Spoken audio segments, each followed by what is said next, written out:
கொஞ்சம் வலி விட்டுருங்க, கொஞ்சம் வலி விடுங்க, இன்னும் கொஞ்சம்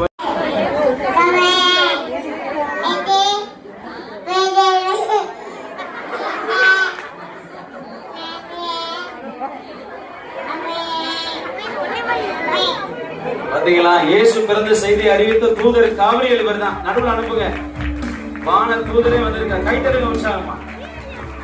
ஆகா, முக்கியமான ஆள் வந்துகிட்டு இருக்காரு. கைத்தட்டுங்க. அடுத்தது